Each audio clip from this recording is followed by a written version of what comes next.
नमस्कार, मैं हूं आपके साथ अनुष्का राय और आप देख रहे हैं एमपी फास्ट न्यूज। उज्जैन के रामघाट पर छोटी पुलिया के पास स्थित शनि मंदिर पर शनिवार दोपहर जमकर हंगामा हो गया। दरअसल नगर निगम की रिमूवल गैंग निगम अधिकारी पीसी यादव के साथ कार्रवाई करने पहुंची थी। शुक्रवार रात से ही शनि मंदिर पर धार्मिक आयोजन किया जा रहा है।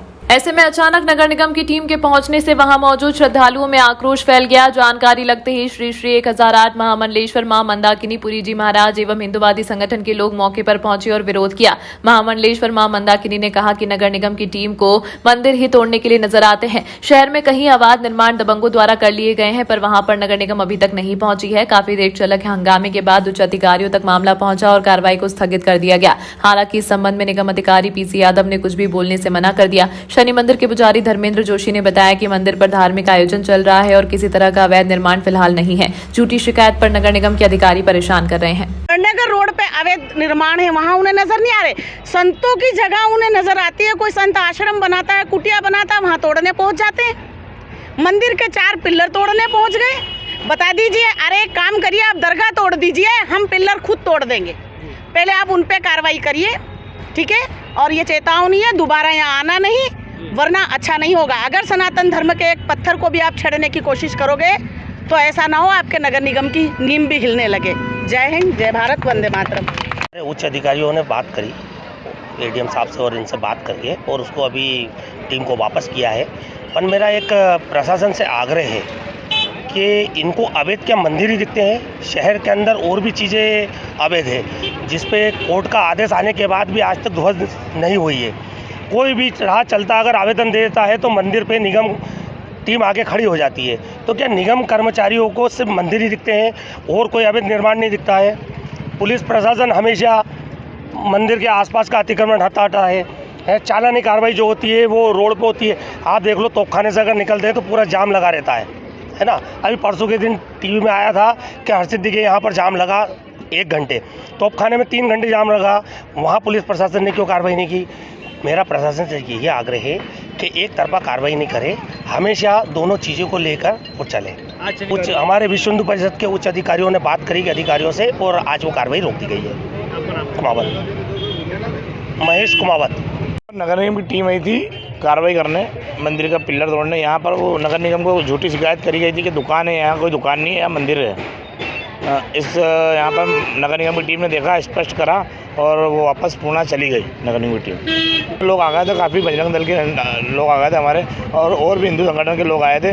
सभी ने अधिकारी से बात करी, यहाँ कौन सी दुकान है, कौन सा क्या है। तो अधिकारी ने पूर्व में उसकी जाँच करी, फिर एडीएम साहब से बात करी उन्होंने और यहाँ देख के चले गए पुणे। यहाँ पर महामंडलेश्वर श्री मंदाकिनी देवी माता जी आई थी, श्री 108 और भी संत महात्मा और भी आए हुए थे मंदिर के लिए।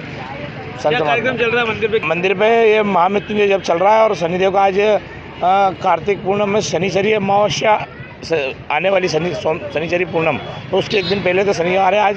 तो बाबा का वहाँ अभिषेक करा गया, पूजन करा गया और बटुकों को बुला के यहाँ पे अनुष्ठान किया गया। आपका नाम है? धर्मेंद्र जोशी।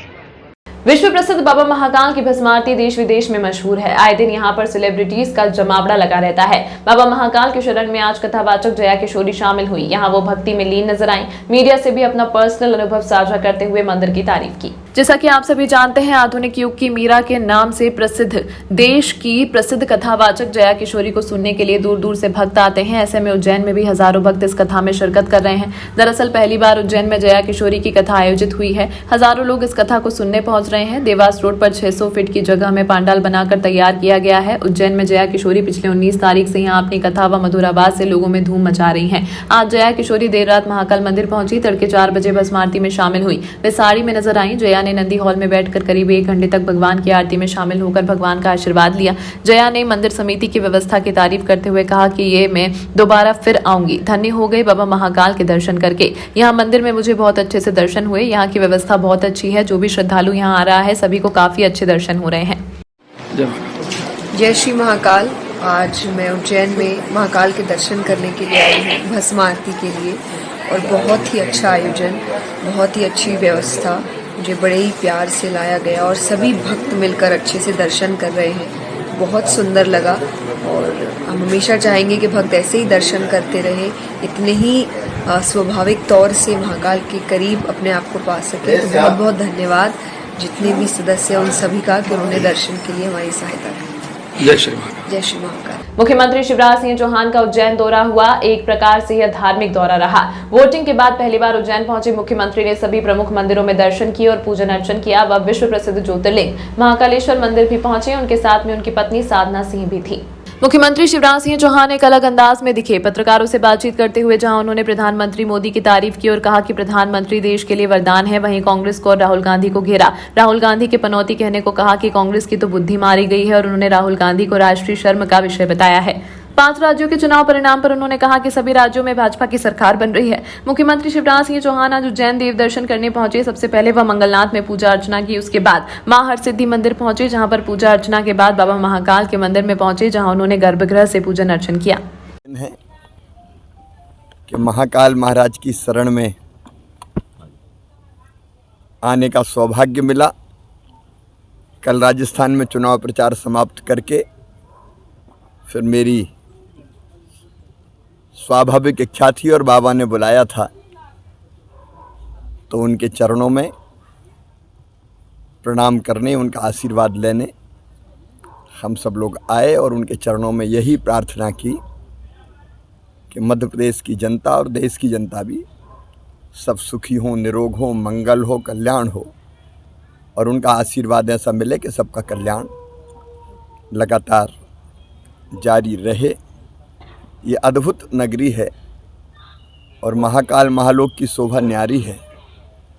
तो मैंने कभी जी भर के महाकाल महालोक देख ही नहीं पाया। आज यहाँ से इच्छा हो रही कि मैं थोड़ी देर रुक के देखते हुए जाऊं और जगह जगह फोटो भी खिंचाऊं। आज मन आनंद से भरा हुआ है, रोम रोम पुलकित है। बाबा का आशीर्वाद, माँ हरसिद्धि मैया का आशीर्वाद, मंगलनाथ जी का आशीर्वाद, यही काम करने की नई ताकत और ऊर्जा प्रदान करता है। देखिए, मानव जीवन का सदुपयोग हो, सफल और सार्थक हो, और वो होता है लोगों की सेवा में, भारत माता के चरणों की सेवा में।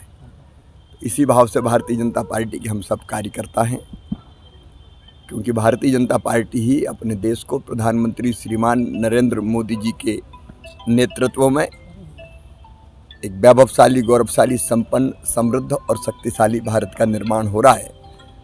और उस निर्माण में हम सब भी यथाशक्ति अपना अपना योगदान देते हैं।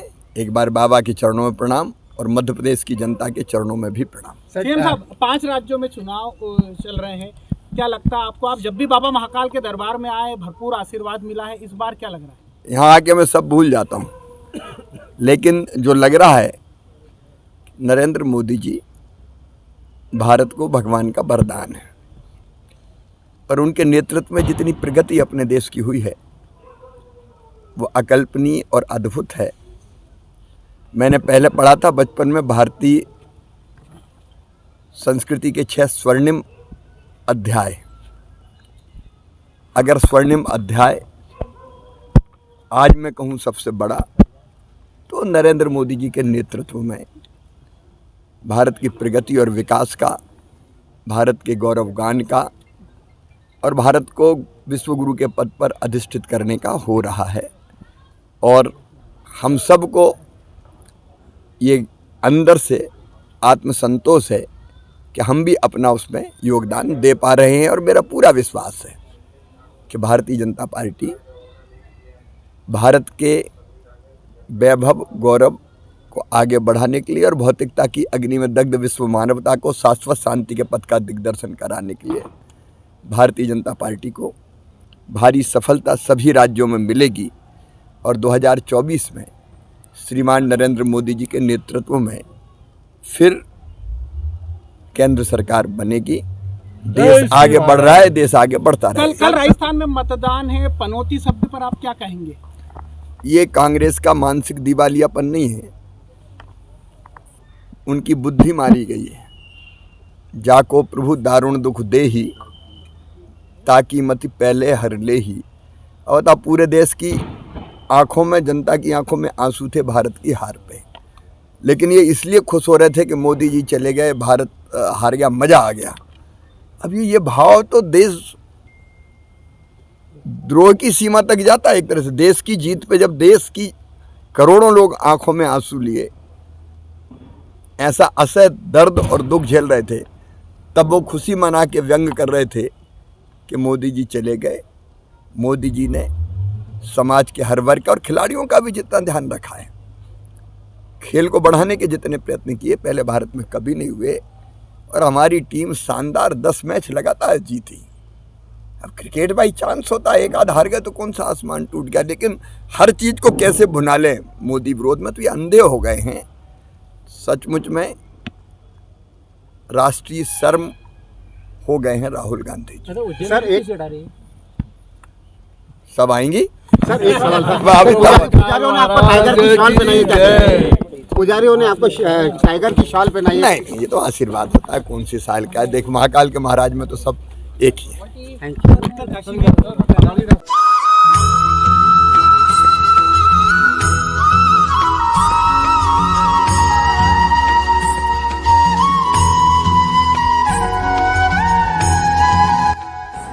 नवंबर से प्रारंभ होगी श्रीमद् भागवत कथा। आध्यात्मिक प्रवक्ता जया किशोरी के मुखारबिंद से 25 नवंबर तक भक्त सुनेंगे कथा। उज्जैन आध्यात्मिक प्रवक्ता जया किशोरी के मुखारबिंद से श्रीमद् भागवत कथा का आयोजन 19 नवंबर से 25 नवंबर तक होने जा रहा है। देवास रोड स्थित हामूखेड़ी में बिजासन माता मंदिर रोड पर आरके ड्रीम्स पर प्रतिदिन दोपहर 2 से शाम 5 बजे तक कथा का आयोजन होगा। आयोजक राकेश मनीष अग्रवाल ने उज्जैन शहर की धर्मप्राणी जनता से प्रतिदिन कथा का लाभ लेने का अनुरोध किया है।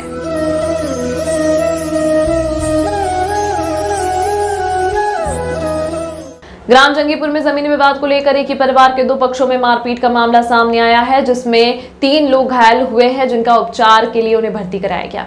इंगोरिया थाना क्षेत्र के ग्राम जहांगीरपुर में जमीनी विवाद को लेकर एक ही परिवार में मारपीट का मामला सामने आया। मामले में 3 लोग घायल हुए हैं। घायल महिला लीलाबाई ने जानकारी देते हुए बताया है कि अपने परिवार के लोगों के साथ ही जमीन का सौदा किया था, जिसके 11 लाख रुपए बयाना भी दे चुके हैं। जब रजिस्ट्री करने पहुंचे तो वहां कोई भी नहीं पहुंचा। जब हमने हमारे पास पैसे लौटाने की बात कही तो इस बात से नाराज होकर आरोपियों ने 2 दर्जन से अधिक लोगों को इकट्ठा किया और लीलाबाई के घर पर जानलेवा हमला कर दिया। महिला ने बताया कि लाठी और तलवार से उन्होंने मारपीट की है। मामले में 3 घायलों का उपचार चल रहा है। लीलाबाई का बेटा सीरियस हालत में है, जिसे प्राइवेट हॉस्पिटल में भर्ती करा दिया गया है। वहीं इंगोरिया थाना पुलिस ने प्रकरण दर्ज कर मामले की जांच शुरू कर दी है। जमीन ली थी अंडानी गोगा खेड़ी वाली जमीन ली थी 11 लाख बयान होती तो रजेटी पे आया कोनी 10 दिन से गायब हो गया। बेन ने तेड़ी के बेन आई जा चाय पी ले तो चली गई, तो घर में आनी छोरी निकाल हवेर में मारी ने हंजे गुंडा तेड़ाया 20-25 जना। तो हमारा छोरो थो वो तो घर में आई ने कमाड़ बल्लम दीदी लोनी हरी लाया। दीदी बल्लम ने मैं कि तो कौन है का कमाड़ कहाँ ठोकिया का के कमाड़ खोल। तो 5 जना तो आई थी कूदिया ने भी आई थी आया भी फेंक मारने ध्यान नहीं बंदी कतरा 20 है के 25 जना है 15-20 जना था। हमला करिया मैंने लोनी हरी है तलवार है, तो तलवार ना बयान तो रही गया, तलवार तो मारना नहीं पाई पर लकड़ी थी मारिया। हमारे छोरा ने ऐसा मारियो घायल कर दिया। कौन लोग हैं जिनने मारी कुटा करी, कौन लोग? अरे बार नाना खेड़ी ना है। कौन लोग हैं वो बाणेज ने ही थे। आपके भाने जी? हाँ ननद ना छोरो।